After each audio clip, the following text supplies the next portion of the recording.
Hello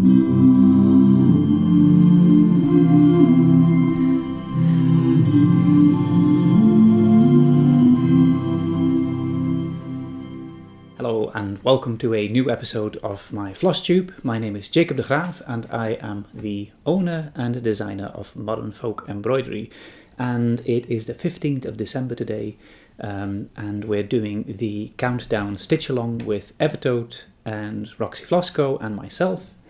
And as soon as I start talking to a camera, this little girl wakes up and she wants attention as well, so she's here again. Today we're going to talk about a favourite holiday tradition, and it's a funny one for me because it's one that I have never personally experienced, but it is Hogmanay. Now, the reason that I'm talking about Hogmanay a little bit is the Joan Sands sampler that I have just here. So many of you will be familiar with this sampler. This is Joan Sands. She was a girl from Kinross in Scotland, and she stitched her sampler in 1839, and she finished it on the 31st of December, which she put neatly here. She stitched a little house which maybe represents the house that she lived in, and she's got a lovely diamond motif, these gorgeous carnation flowers. Her mum and dad, John Sands and Isabella Hardy, both at the top, and then a whole bunch of siblings as well.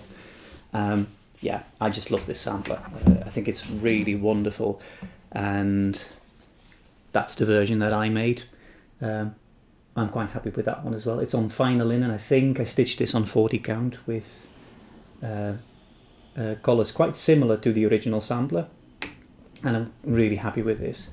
And Caroline from Evertoad shamed me on her Flosstube the other day by showing the back of this. Which is why I wouldn't normally never show this, but it's horrible. Anyway, that's the Joan Sands sampler. But what I love about it is that it is dated the 31st, which is Hogmanay. And it's such an amazing New Year's celebration in Scotland. I really like it. I would love to be in Scotland for New Year's one day and experience it myself. So there's a whole bunch of traditions linked to Hogmanay. There's also theories that it might have pagan origins to the Celtic winter solstice festival, Samhain, because there's a lot of similarities. So, for instance, there's the tradition of the first footer, which is something that you see in many cultures throughout Europe as well. But first footers are the guests that arrive, the person that steps over the threshold of the house after 12 o'clock on New Year's Eve. So, and that person is supposed to bring good fortune and is also supposed to bring gifts with them when you're a first footer. But that's a tradition that you had during Samhain as well, where a guest would bring food, drink, probably song and merriment, and kindling materials such as coal or wood. And that's also something traditionally that was given by first footers. I just really love the tradition. Apparently it was good luck if you were a tall, dark-haired gentleman, which might have links to do with a dark past of Scotland when the Vikings were basically raiding and plundering and pillaging. So yeah, a tall, blonde stranger was not what you would want to see in front of your door. So perhaps the idea that a tall, dark-haired stranger might bring you good luck in the new year. Gifts included coins, food, drink, special cakes that they had. One really interesting one that I did not know, but I found out about this one when I was doing a little bit of research today, was the black bun, which is basically a fruitcake, a dense fruitcake, very, very rich, wrapped in pastry, which it looks amazing. I really like it, and I will link to a recipe that I'll put in the description below as well for you. It looks like a really interesting cake. It's not vegan, but I'm going to make a vegan version of it. It's very easy to swap the eggs and the milk and the butter for non-dairy variations. So yeah, that's just, it sounds really exciting, that cake. I like the fact as well that it's such a huge deal, the whole Hogmanay thing, and that has to do with the fact that the Reformation basically banned Christmas celebrations because they thought it was too papist and they did not like the whole everything around Christmas. So they said, like, let's put a ban on that one, and then they can just have Hogmanay.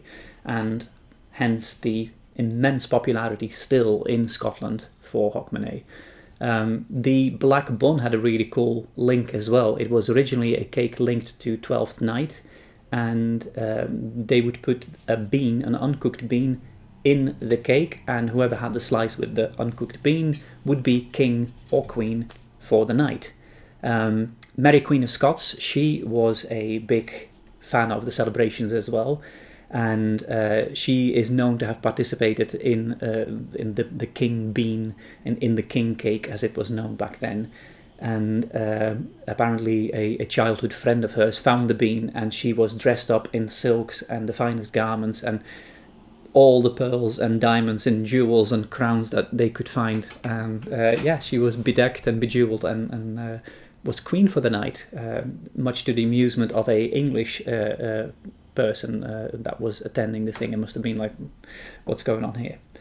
And of course, this singing. Hogmanay would not be Hogmanay without a good song as well.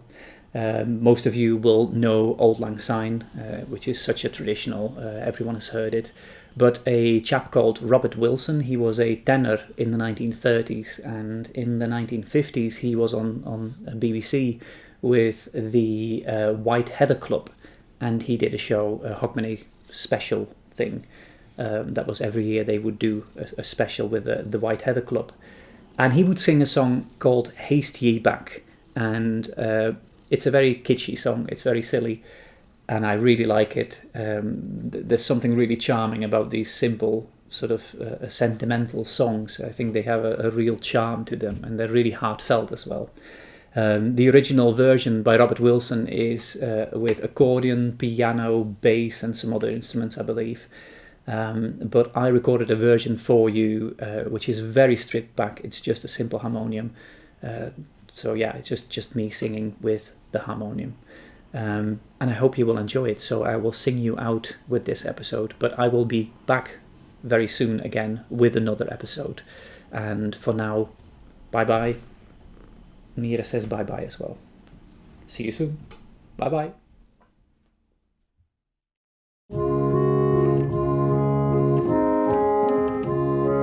Here's a wish to you imparting as you leave for another shore.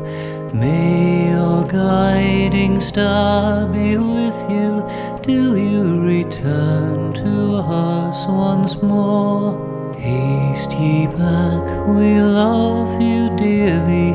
Call again, you're welcome here.